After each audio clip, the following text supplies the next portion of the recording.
Live. Okay, we're live. What's up, guys? This is Keith Kalfas. I'm excited. So I have this question that I want clarification on. Why do you need a 50% profit margin, gross profit margin, whenever you take on any job? It doesn't matter what you're doing. If you're a landscaper, contractor, window cleaning, or whatever it is. So here's the math, and I have Robert Govero on here right now, who's an FCPA. He's a tax law accounting advisor. This guy understands profitability when it comes to business. This is what he does. He has an entire firm doing this, and we're doing a live fireside chat literally next week that I want you to sign up for at keithkalfas.com/events. Make sure you go there and sign up, because he's going to be doing an entire presentation that's going to help you master the profitability inside of your business. And afterwards, you're going to get a free PDF download that you can, there's key takeaways that you can actually go and implement into your business. This guy knows his stuff, right? But I want to put him on the spot real quick before next week and ask him this one thing that's been itching at me. And I'll let you say it all in a second. Okay. I learned at a live mastermind event about business and profitability several years ago, and went and did this thing in my business saying it's the 50% gross profit margin rule, that you're not allowed to take on any job unless you're making at least a 50% gross profit margin. And it was crystal clear to me, this math, and it changed my whole business, because it became this new rule that where I really finally started leveling up and making some freaking money. This was a while back, and then I started teaching it on YouTube and on social media, excited, but all these people started coming back going, what are you talking about? That's totally wrong. And I was like, what? Have you ever taught something that is so clear to you, but then everybody's like, doesn't understand it, and they're saying you're wrong? Then you start questioning whether or not you even know what the hell you're talking about. And here's what it is. If you're going to take on a job, let's just say the job, it's like a landscaping job, because we do landscaping, and you're planting some bushes, you're trimming some stuff, you're doing mulch and everything, and you figure out all the math that's going to cost you to do this job. So aside from your own pay, right? So gas insurance, labor, taxes, workers' comp insurance, brake pads, like the materials, everything it costs you to do this job, like everything down to the most minuscule thing. Take that amount. Let's say it costs you $2,500 to do the job. You take that and times that by 2, and you're going to charge $5,000 for the job. So after the job is all done, you're going to have a 50% gross profit margin. So I'm saying this, and everybody's saying, no, you're wrong. That's 100% profit margin. I'm like, they're like, well, you're timesing it by 2. And this became this, I'm like, I couldn't wrap my head around it, and I got really frustrated, and I kept thinking about it. I'm like, wait a second. It's a 50% markup. So when the job is all said and done, you're actually getting a 50% gross profit margin. Now, Robert, Bob, after everything that I've just said, can you clarify, because you're smiling and I know you know what I'm talking about. Can you make this make perfect sense so even I can learn it and speak it back better? Totally. And yeah, it's one of the most challenging things. And first off, thanks for having me in here. Super great to meet everybody in your community.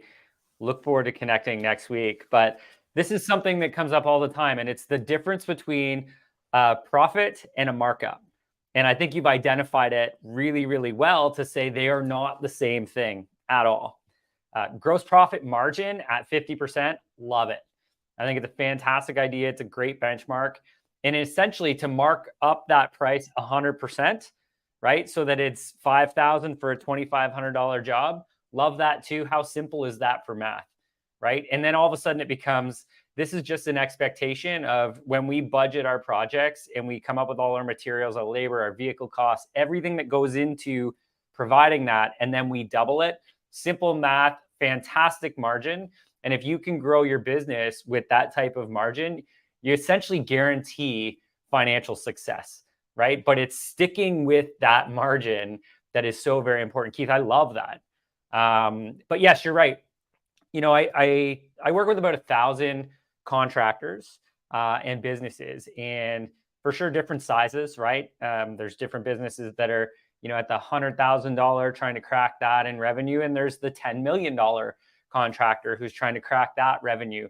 Margins start to change and transform as we scale, but when we're in that sort of under $500,000 in revenue range, Keith, your benchmark for that 50% is bang on. Let's go. I love everything you're saying. So how would you speak that back to somebody who's new to that kind of that financial rule and say it in a way so the first time they hear it, it makes perfect sense? Like speak it back. You know what I mean?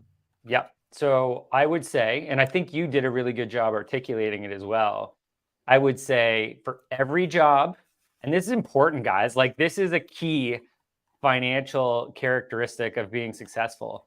For every job you're going to do and you're going to price, you want to know what the costs are associated with delivering that project, right? You need to know all the material, all the time, all the travel, everything. Get very well informed of what that looks like, and then take that cost and double it. When you double it, it will give you a 50% profit margin on your job. And that is a benchmark that you can take to the bank, and it will help build you the foundation of a really strong, financially successful business. So I posted a video about that and it got like, I got like 65,000 views on this short where I kind of said kind of like what you just said, and people are just coming and roasting me in the comments saying that math is wrong. And then a person actually triggered a person I know who's a highly esteemed serial entrepreneur who called me and said, I really liked your video, but I feel like you're giving out disinformation because if you only make, double your price of all your costs, you're going to be out of business. Like immediately, this is horrible information you're giving out. You have to and then there's people saying you got to at least triple it. So, but why are you saying that's good that you can take that to the bank? Why would somebody say that to me? Because I know I have a landscaping business and that's worked great for us. Do you get what I'm saying? 100%. And so here's the difference, and everybody's going to always have their opinions, Keith, right? Like everybody's got an idea of how it should work. I'm coming from the perspective of I work with 1,000 businesses, and if we have a 50% profit margin, that business has got a really good foundation for pricing their projects correctly. That would be honestly a 50% profit margin. It would be the high end of what we would normally see in this industry.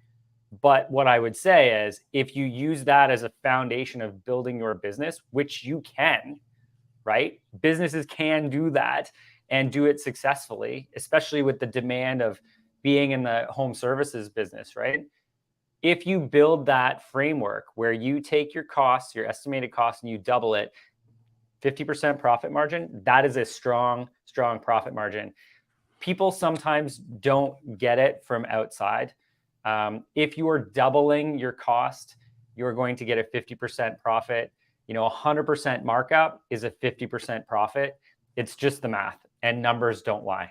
100% markup is a 50% profit. So this is the last thing that's really occurring to me is, well, I do know my numbers. I do have a bookkeeper. We do get P&L statements, and I know every single penny coming in and out of the business, right? And it allows me to make better decisions, right? And I was frustrated when I didn't know that. So sometimes when people say things like that, maybe they might be thinking that either or they're not thinking because they don't know, they're not aware, or they're pointing to other people and like a speculation to that maybe the people you're saying this to aren't aware of their true costs. They just see the costs that are right in front of them, but they're not calculating all of the back end and ongoing, variable costs and all these different things. Can you talk about that?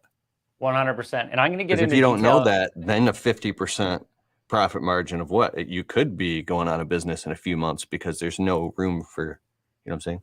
Totally. So I think there's a couple key components in there, Keith. One, if you don't know your numbers, you don't know the score of the game, right? And I use the analogy of thinking of a scoreboard going into a basketball game. You go into a basketball game, there's so many shots being taken, which is like the entrepreneurial journey, right? We're so busy, there's so many things moving. But if we aren't keeping track of the score, how do we know if we should be on offense or defense? Are we protecting a lead, or should we be going hard at trying to score? And that sort of analogy in our business is we need to know how we're doing in our business. We need to know our margins. So the first problem I see, Keith, is that a lot of business owners do not know their numbers. And I'm going to go out there and say more than 50% do not have an up-to-date profit and loss showing them what their margins are. A lot of businesses that we initially start working with come in thinking their margins are 50%, right? That they're making a 50% profit margin. And when we actually put together what goes into delivering those projects, they might have a 15% profit margin. And when we're talking about why profit margins are and at the end of the important, day, I don't have a 50% profit margin when it's all said and done. That's just when I'm quoting the jobs, because then this stuff totally, takes longer. We need a little more materials. Shit goes wrong. That's just what happens. And we end up more at like a 35% profit margin. And my which is business great. is a lot smaller. That's why it's a higher profit margin, because I could still be doing the sales and jumping in and out of the field like that. And I understand if you've got a $700,000 business and you've got a profit margin, well, that's great. How are you doing that? So it's relative, right? It's completely relative. And, 35% margin, again, is a super successful margin. But why do we need that? Well, we have to have 35% as a profit margin because we've got all these overhead expenses. You've got, likely as you continue to grow, you've got administration, you've got rent, you've got insurance costs, you've got maybe marketing agencies that are working for you, where it's set monthly costs that regardless of how much revenue you have, these costs come in every single month. Our 35% profit has to cover these. And I think a lot of businesses don't understand that either, where you go 35% sounds great, but if you have so much overhead, you might still not be making money, right? There's So it's one other little understanding thing. that financial model. Okay, this guy is going to blow your mind next week. Go to keithkalfas.com/events, and you're going to see a deep dive industry event called Mastering Profitability. And we're going to do a fireside chat where he's going to teach all types of stuff. Trust me, you're going to want to take notes and attend this live event, July 26th in the evening. This guy, he's going to just crush it. So he's just giving you he's just answering a couple questions. Like, the depth of this guy's knowledge is amazing. And so, but one other thing I want to, just for the people watching right now, so they can get clarity, you might be calculating the entire business, if you have a small service business, calculating yourself in the field doing, 30, 40, 50, 80, maybe 100% of the work. So like last year when I got totally out of the field in my service business, and now I'm back in the field part-time because I actually love it. I had to get out of the field to realize that I was going nuts, not doing any of the work. My profit margin tanked all the way down because I was paying myself that $28 an hour as a technician, right? Between payroll and distributions, I was paying myself as a technician and taking profits out of the business. So, but when I got out of the field, now I'm paying all that to a crew leader. So all that stuff changes all of a sudden, right? So if you say, oh, you're making a 50% profit margin with you in or out of the field, does that make sense? 100%. And there's a huge difference, right? Like, so think of my business, for example, which is professional services. A CPA business. A lot of it is just professional expertise and labor, right? That's a huge part of my cost of delivery. If it's just me, right? If I'm doing a $500 tax return and it's just me, you could argue that my profit's $500, 100%, right? But if I want to take on 10 tax returns that all have to be done at the same time, I have to hire somebody to do that. So it may cost me $400 in labor costs to deliver that. That is different. A 20% profit and a 100% profit on the exact same project. So we need to be clear on how this works. And Keith, the one sort of last takeaway that I'll give for any of your viewers today would be, if you want to solve that, it's understanding your break-even point. Your break-even point is your sales level that covers all costs before the company makes any money. And it's very interesting that you have, businesses that have $1 million in revenue. They might have a 25 or 35% profit margin, but they're not actually profiting any money at their bottom line. We have to understand what that sales number is, where, if you hit 300,000 in sales this year, you're going to not make any money. We want to know, like, this is our bottom line threshold to say, this is where we have to get to. And then anything above that 300 is where we start adding to the bottom line.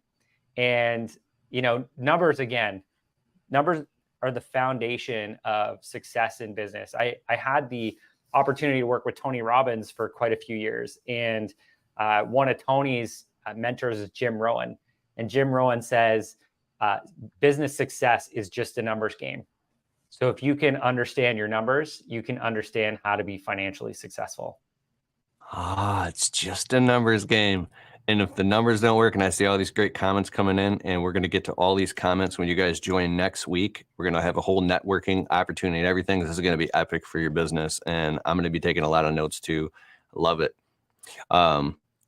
Yeah, I'm going to stop right here because that's just a snippet of next week. So I'll come back and I'll drop a link in here so you guys can sign up. If not, just open up your browser real quick and go to keithkalfas.com/events. It'll be the first thing that you see. It'll say Mastering Profitability Deep Dive Industry Event. Go there and sign up with your name and email, and you get a notification. And make sure you join us next week, July 26th, for a fireside chat with Robert Govro. Any last words, bro? No, you know what? Be there next week, and why we're going to talk about your industry specifically, right? We're going to talk about the service industry, what numbers should be, how we can drive them higher, how to understand them, and then how to take your business to the next level. Ultimately, and we chatted about this before, Keith, what is my goal in my business? It's to empower business owners just like you to make informed decision, to have the confidence to know you're making the right decision so you can grow, help more people, and together we can change the world. So come next week and we'll figure out how to change the world together. See you next week. I'm running out, hopping in my truck. I got a job site going on right now. I got to go make sure the job's all perfect and go collect a check. Love it. Awesome. Peace. Thanks, guys.